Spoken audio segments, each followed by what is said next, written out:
Hello there, I'm Posh Boy Vapes. Welcome back to the channel. It's lovely to have you here. Today we're going to be talking about the Wotofo Manik pod mod, which is this little device right here. First of all, my thanks to the fine folk at Wotofo for sending it over for the purposes of review. And I'm going to give you all my thoughts on it. We're going to do an up-close unboxing and see all the bits you get in the package, along with spare coils and spare pod and such. And then I'll give you pros and cons and all my thoughts on the device, including price points, availability, available colours, and so on. Before we get into the review, however, I want to talk about advocacy. Now, this is something I mention in every video, but it's come up again because we found that PayPal are clamping down more and more on vape shops, on online vape shops and so on, and on sales of vape gear, even between private individuals. They are following very much the American trends, and the whole American federal system seems to be clamping down state by state, and there's at least 5 states now which have implemented a flavour ban on nicotine products, and that flavour ban principally means vape devices, because apart from menthol, nobody's really got flavoured tobaccos anymore. So it's this that they're clamping down on, really. And if one were a conspiracy theorist, one might say, well, it's just big tobacco controlling the government. I wouldn't put it past them, to be honest. There's an awful lot of money changes hands at the hands of the tobacco industry. So the vaping industry is being cramped and quashed by that. So it's more important than ever for you to support your local vape shop and support online vape businesses. So please do your research, watch videos like this to learn about the products, and then go looking for yourself about where you can get them from. As always, you can get good, reliable advice from a local independent vape shop. That's always a good place to start. Or you can always leave comments below and ask questions here, and I can direct you accordingly if I've got the information. So that's the advocacy piece out of the way. It's time we got on with the review, and we're going to start with the up close and the unboxing, and then we'll come back up top and have a look at me again, sorry, and we will take this for a little vape. Here we go.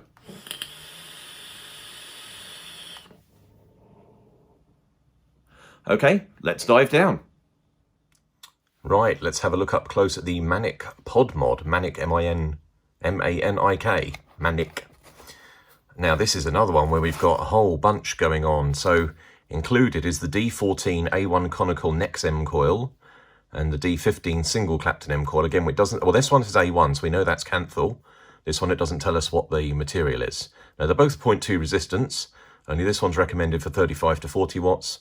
This one's recommended for 45 to 55 watts. Available also, but not included in this kit, are the D11 single net M coil and the A1 Nex M coil, which is not the same as the A1 conical Nex M coil, because it's not conical. Again, both 0.2, but again, different wattage recommendations.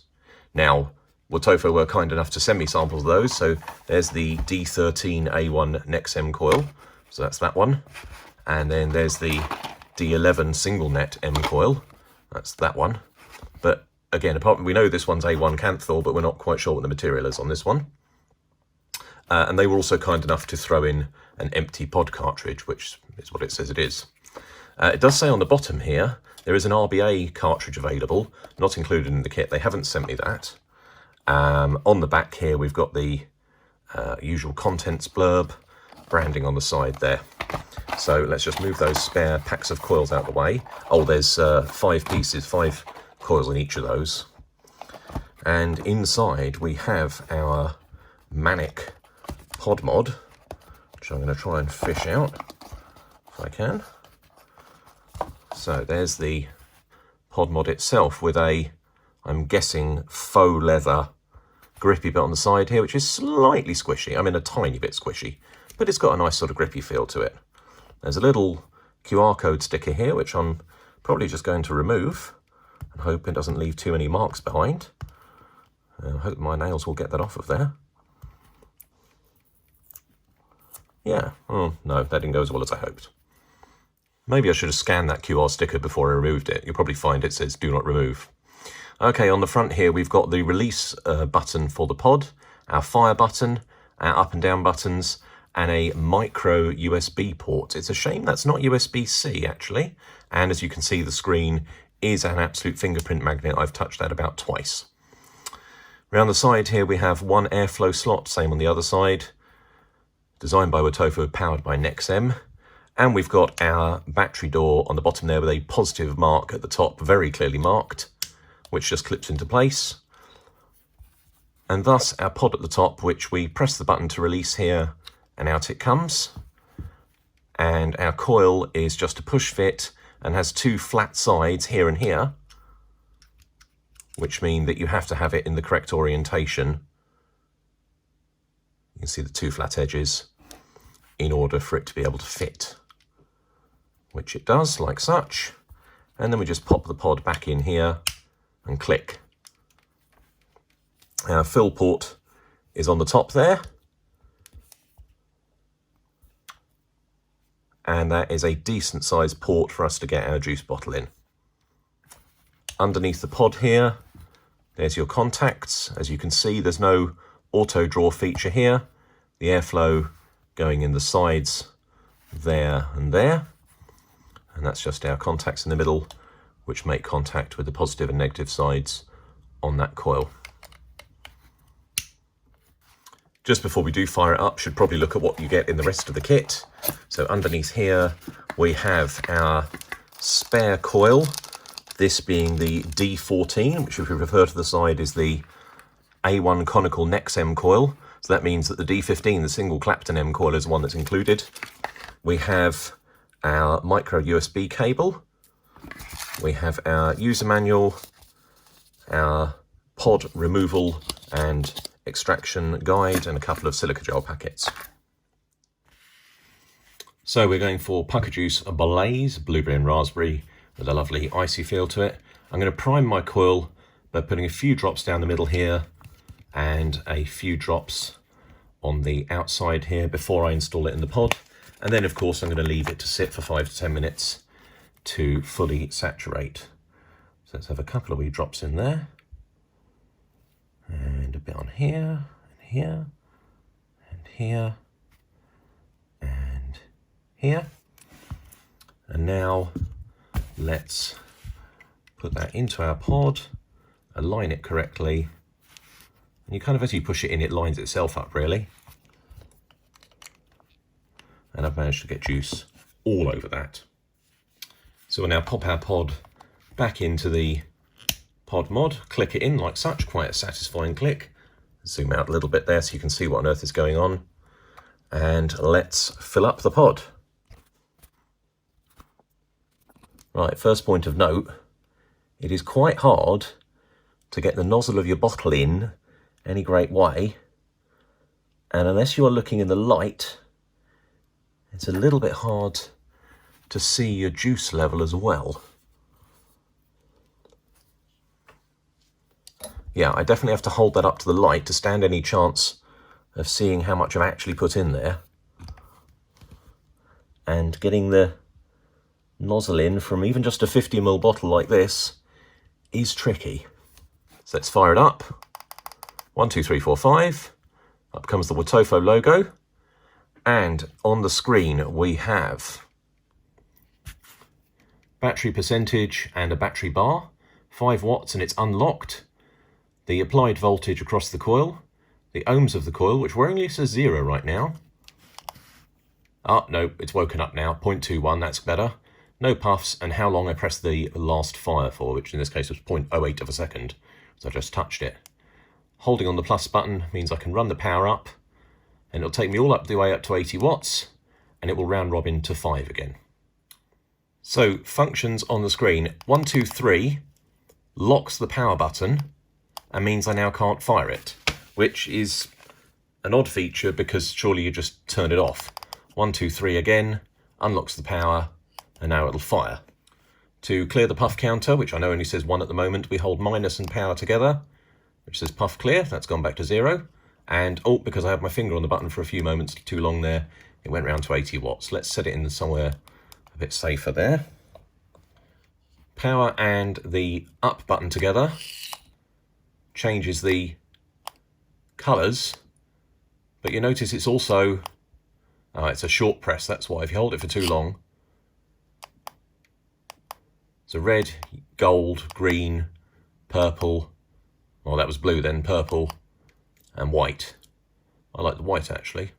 And then having set your wattage to what you want it to be, holding minus and plus together locks the wattage. And now when I try and press up or down, it says wattage locked. So these buttons are really quite sensitive, so I'm going to go to the minimum wattage which was recommended for this pod, which was 45 for this coil rather. Lock it in at 45, just one click, don't need to hold it for long. That's 45 watts. Now if I try and change it, it's not going anywhere. Welcome back. So there you go, that was the close-up and unboxing for the Wotofo Manik pod mod. So, first of all, availability. Colours in which it's going to be available are appearing on the screen as we speak. And you can see there's a selection of colours and finishes, from the stainless steel to a glossy black and a matte black and so on. And they've all got this accompanying fake leather piece on the back. It doesn't matter that it's fake leather, unless if it is real leather, I'm willing to be corrected, but I haven't learned that it is, and it doesn't feel or smell like it. But it does provide a nice grippy bit, and it provides a point of interest, a pop of colour we like. Price points. In the UK, about £23. In the US, $34. Across Europe, €31. And Australia, about 50 Australian dollars. So actually quite affordable for a removable 18650 device, a removable 18650 pod mod. That's about the right price point, actually. I'd be happy to pay that for a device like this. So on to the pros, what we do like. Well, I've said it already, the fact that it's a removable 18650. A lot of people like that. People don't like fixed internal batteries, sometimes due to capacity in terms of milliamp hours, or safety. They feel that having their own batteries that they can keep an eye on is safer. And that's okay. I'm flexible either way, I don't really mind. But having a removable battery means I can change it out quickly, and then I have to wait for it to charge. So good start.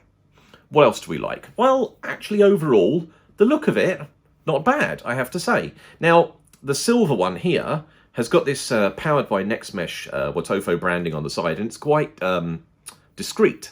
On the black ones, it is a little bit more prominent, and I know not everyone likes to advertise so broadly or so loudly what the device is. Personal choice, I guess. I don't mind it, and this little pop of colour here, and the general look overall, yeah, it's not bad. The buttons, good clicky action. Quite like them, actually. Yeah, that's a good start. And I just turned it off because I was fiddling with the battery. The pod lock. Well, that's a good, solid click. That's a reassuring click that goes into place. I think that's always good. You know it's there. It's not going to fall out. We like that as well. Top fill. Big pro.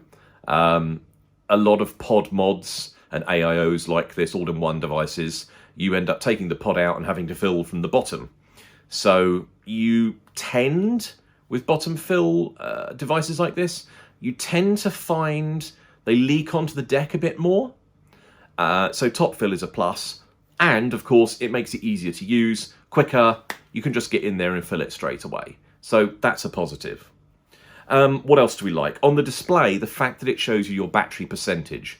So many pod mods like this, or devices like this, don't show you your battery percentage. You have to look at the bar and go, how much is that really? Right now, it looks like it's a lot less than half. It looks like it's only about a third, but actually the percentage is showing me 48%. So I know I've got nearly half a battery in there. Yes, like all battery percentages, it's very non-linear. And some people will like to keep their batteries full up all the time and, don't let it go below 60% before swapping it out. It's okay to cycle your batteries. It's okay to charge them when they're half full.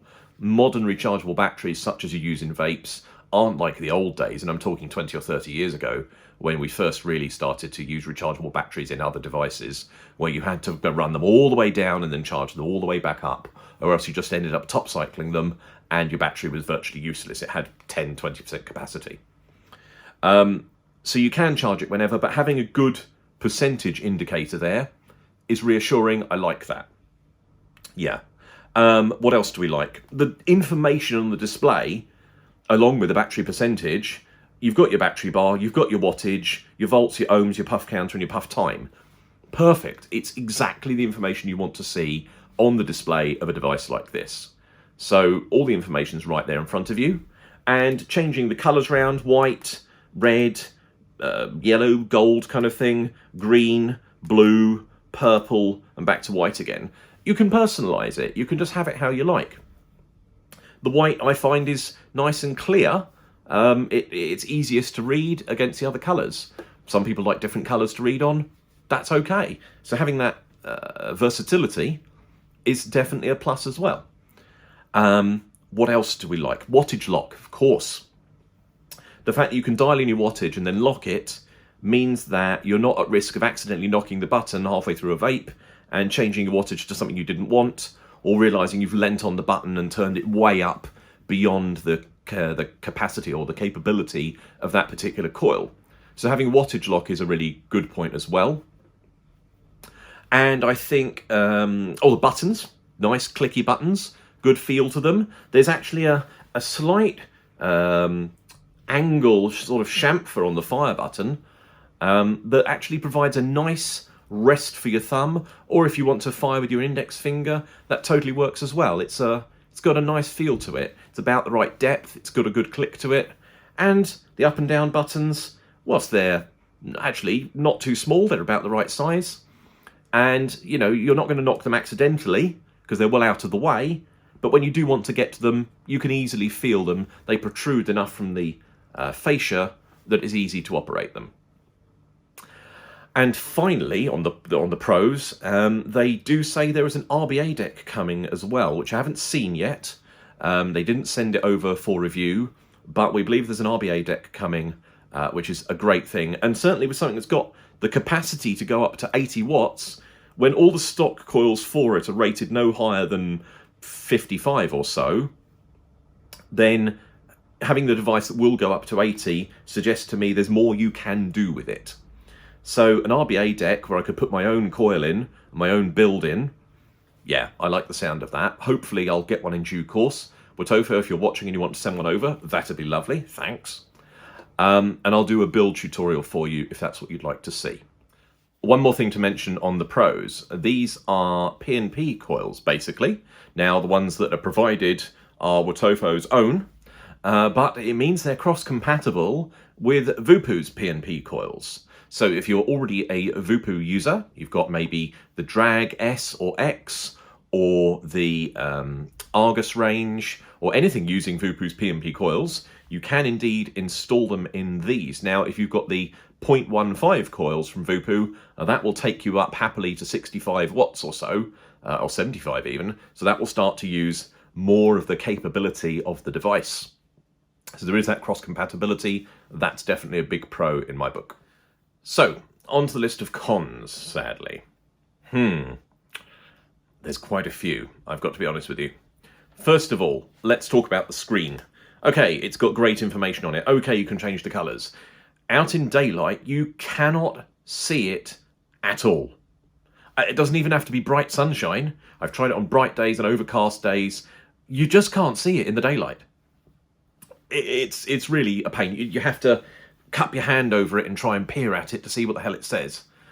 Not great. This kind of smoked glass effect on the front they've created might look good, but they've done something with the screen that it makes it really, really dim. Yeah, that's a problem. I'd like to know as well in the daytime what it is I'm doing and what I'm vaping on and what's going on with my battery and so on. Bear in mind, the battery percentage is quite small. That's really hard to see. Talking of battery percentage, this thing eats batteries, absolutely tears through them. I've worked out for every 3 puffs, you're losing 1% of battery. That's not a lot of puffs, but a lot of battery. So it's absolutely chewing through them. I'm struggling to get a day out of a single battery. What else? Talking of things you can't see, the pod itself, trying to see your juice level, again, I'm holding it right up to the light now, and I've got a bright light in front of me, and I'm struggling to see the juice level. When you're filling it, it's difficult to see. When you're using it, it's difficult to see, and in daylight, forget it. So again, you're going to struggle to see when you're running out of juice, when you need to top up. Not good. It's just too dark. This needs to be made a lot clearer. I mean, I get this smoked effect. It helps with design and styling, but it didn't need to be that tinted. Talking of filling, the top fill port. Yes, we like top fill. Yes, I mentioned that as a pro. But it's really hard because this is a non-removable drip tip, which is another con.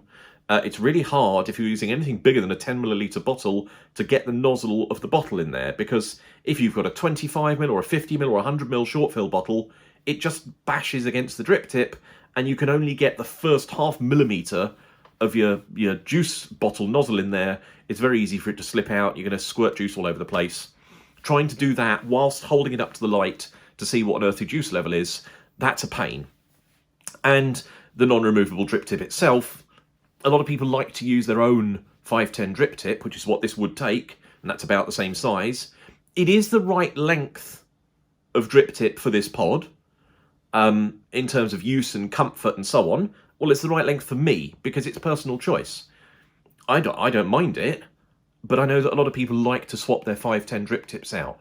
And if I've got the opportunity to do that, I will use on one of my others, probably one of the fluted ones that I really like, for a more comfortable experience. Of course, using a fluted drip tip and a 510, that tends to be something that I steer towards a mouth-to-lung style of vape, which this doesn't offer. This is very much a direct lung device. Now, okay, that's what it's marketed as, but you'd think in a pod mod like this, you'd expect a bit more versatility. Now, one of the other reasons you can't have that versatility and can't move towards mouth-to-lung is because of the airflow, which, of course, is non-adjustable. Those are your airflow slots, as you saw in the close-up. That is your choice. Now, okay, if you want to, I suppose if I put my finger there and sort of put my hand over it, I can restrict it a bit, but not a lot, unless I've got both fingers over it. Even then, that would that's a restricted direct lung draw. That's not anything close to mouth to lung, if I'm honest. Because there's air going in around the sides of the pod, around the although the pod fits securely, there's no O-rings or anything to seal it in particularly. There's no seal around here, no gasket. So actually, you're going to get air escaping in the sides, or coming in the sides. You can't get mouth to lung out of this. It would have been nice to have some kind of adjustable airflow and then some different coils that could lead you towards the mouth to lung route. And even in its normal mode, that's airy enough. That's really not a restricted direct lung. That's pretty much wide open. And the reason I'm picking up on this is because Wotofo brought us the Profile series. And particularly when the Profile version 1 was lovely. When we got the 1.5 and when we got the Unity RTA and the RDTA, their airflow is so adjustable with a beautiful honeycomb, and the levels and the shape you can adjust it. You can trim and tune your airflow just how you like it. Now, I'm not suggesting that a pod mod should have that kind of complexity, but it should have some kind of adjustment, because you don't want to have to get into the realms of rebuildables, if that's not your thing, just to get a better tunable airflow. Having a fixed 2-port airflow like this, it gives you one choice and one choice only. Therefore, it's not a choice, is it? What else? Flavour. Now, some of this is going to come down to airflow as well, but the coils. This Clapton mesh that they made. Now, they invented that last year, 2019, when they brought out the Profile 1.5. And they invented this Clapton mesh strip. And it was kind of revolutionary. And I haven't got a 1.5, I've got the Profile RDTA. And I mean, the flavour off that thing is spectacular. Absolutely stunning. And as you've seen in a recent video, you get the same coil with the NextMesh Pro tank. And again, flavour on point, superb. In this, well, underwhelming is not a, it's not a strong enough word. I was not whelmed at all, frankly. No, the flavour just wasn't there. The richness wasn't there. I turned the wattage. I tried all the range of wattages that it suggested. No. Now, what I've got in at the moment is the conical coil, the conical mesh coil, which is the idea that they took from OFRF, off, whom Wotofo subsumed. And as I said in the previous video, that technology led to the Next Mesh Pro tank. And these conical flavor enhancing coils, they do work. And I will say the flavour on the conical coil is much better, significantly better. So yes, that comes as a spare in the packet. Yes, you can buy them as spares. The other two, the net mesh coils, I haven't tried yet. But I'll be frank, I'm not holding out a lot of hope. Okay, maybe I'm prejudging it. Maybe you can tell me in the comments if you've got it and you've tried the other two coils. That maybe I'm being too harsh, too severe, jumping the gun, whatever. But when I put the Clapton mesh coil in first and expected great things, I did not get great things. I got nothing like great things. That was a real shame. So yeah, the flavour's a problem. What else? I'm sorry, I'm going to keep going. Micro USB. Why? Why is there micro USB? This is a modern device. It's late 2020. USB-C would have been so easy. Now, yes, it's a removable battery. Yes, we recommend you charge removable batteries in an external charger. But some people like to just charge it on the go. You might be at work during the day and you realised, oh, this is drunk battery all day. I've still got several hours of my shift left before I can go home and use my external charger. I need to bang this on charge. Oh, it's micro USB. That's going to take ages. It's not great. Maybe it's just to keep the cost down. I don't know. There's plenty of other low-cost devices around the same price point with the same, if not greater, capability that use micro USB. And I'm looking, I'm instantly thinking of the Wotofo drag range. Because for the S or the X, and the S is the one with the internal battery, the X is the removable battery like this, they've both got USB-C, not micro USB. That's kind of the point. I'm going to have to take a vape whilst I think of some other stuff. Okay, not too much moaning left, I promise. The power lock feature, where you press it 3 times to lock the power button, and all the buttons actually. So that means power locked. Can I do anything else with it? No, I can't do anything. Why is there a power lock button when surely you just turn it off? 3 clicks to lock the power locks everything out. Well, why not just press it 5 times and it's turned off? Because it doesn't exactly take forever to start up. So I don't quite understand why there's a power lock feature. I don't see that as a useful feature, to be honest. And other devices, 3 clicks gets you into the menu functions, which some people like to use and change settings, which granted you can't do on this, but you might do it and then go, oh, I didn't want to do that. You saw in the close-ups, there was a weird QR code sticker stuck on the body and it didn't come off cleanly. And I had to scrape away at it and scratch it. Well, thankfully, didn't scratch it, but it was close to get that off. Why was there a QR sticker on the body? I have no idea why that's there. Your security check code's going to be on the box. So why? I don't know what the QR sticker was for. Like I said in the close-up, maybe I should have scanned it first to find out what it did. If you've got one and you've scanned it and you know what it does, maybe it unlocks some magical new feature that you can update with the firmware. I don't know. And the display layout, the wattage up the top here is a reasonable size, but then even in an even bigger font is the time of the last puff. Now I just clicked it there to wake up the display and it thought I drew on it for 0.12 of a second. So what? I really want to know, apart from the fact that I can't see the damn display when I'm outdoors, I kind of want to know what my applied wattage is. That's more important to me than how long the last puff was. Just make it smaller, really.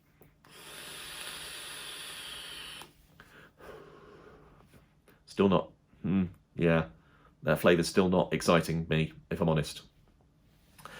And it's not just the coils that I think are at fault, because, as I said, you can use Wotofo's P&P coils. So in the spare pod, I put in a Wotofo P&P coil, around the same 40, 45 watts kind of range. So about the same as these ones. And again, the flavour just wasn't there. And I know those coils, I use them in the Drag S all the time, and I know they're perfectly good. So there's obviously something about the drip tip, the shape of the airflow, maybe the power application, the power curve, I don't know, that's just killing the flavour. And a lot of flavour is going to come down to, or a lot of flavour development is going to come down to the shape of the internal airflow, the chimney, etc. And finally, and this is I suppose this is a subjective con. The buttons that you saw in the close-up video, the buttons are almost too responsive. Not the power button, obviously, but the up and down. You just touch them once to change a setting. You don't get any. Normally you expect a quarter of a second or so of leeway to give you a bit of working room in case you make a mistake. The buttons were and just touch it once, and you don't hold anything down to lock it or unlock it for that matter. I just, a little press like that, I've unlocked my wattage. So like I said, if you press the buttons accidentally, then you're going to suddenly unlock your wattage. By the way, looking at battery percentage, in the time we've been doing this video, and I've not been vaping in between takes, we've gone from 42% to 35%. And what have I had on there? 20 drags? It's absolutely tearing through the battery. And, I'm only using it at 40 watts. That's only half its supposed capacity. If you had a coil in there that would take up to 80 watts, your battery's just going to disappear. You're going to be changing batteries all day long. Suddenly, you need a pocket full of spare 18650s, or you need to take your external bay charger with you to work or wherever you're going with it, or you need to charge it on the go with a charging cable, but that's micro USB, so that's going to take forever and a day to charge. Okay, that's enough of the moaning. So we need to think about final thoughts.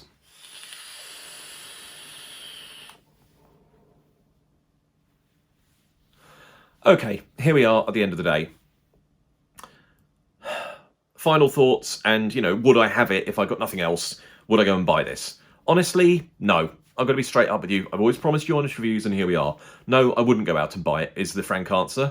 I would spend £5 more and get the Wotofo Drag X, because it's more capable, you've got a wider range of coils, significantly better flavour, doesn't eat battery, can see the display, adjustable airflow, USB-C, the list goes on.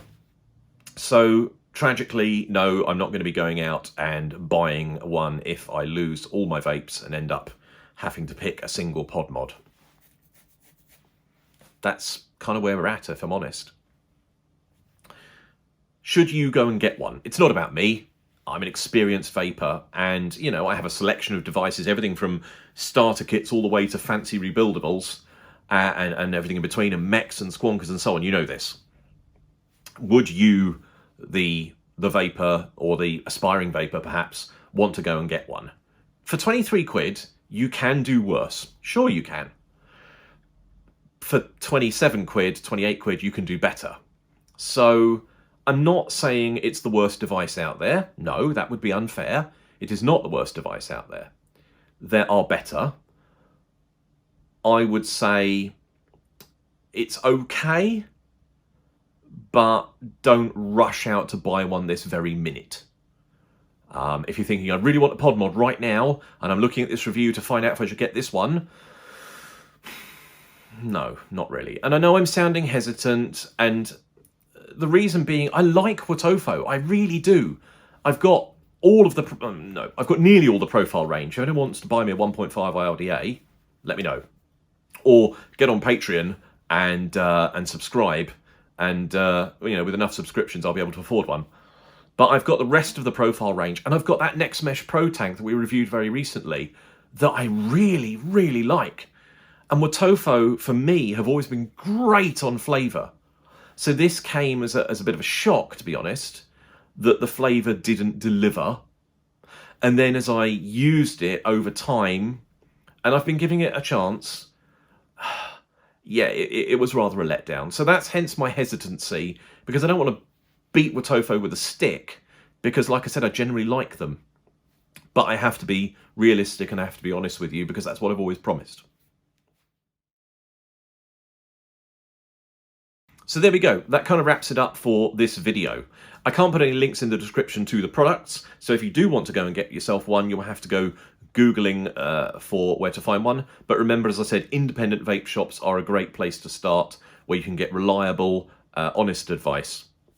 If you haven't already, please subscribe to my channel by clicking the familiar red button down in the bottom right, and click the little bell icon so you get notifications when I next post. I'd love it if you'd follow me on Instagram as well, at PoshBoyVapes, appearing on your screen now. And if you'd like to support my channel's work, which is not externally funded at all, it just relies on your goodwill and my pocket, then do consider supporting me on Patreon, link also appearing on the screen now, and will be in the descriptions down below. Thank you very much for your time. I'll see you very soon for another review. I've been PoshBoyVapes, and remember, all the advice out there currently states that vaping is at least 95% safer than smoking combustible cigarettes. So keep up the good work. I'll see you next time on the channel. Cheers.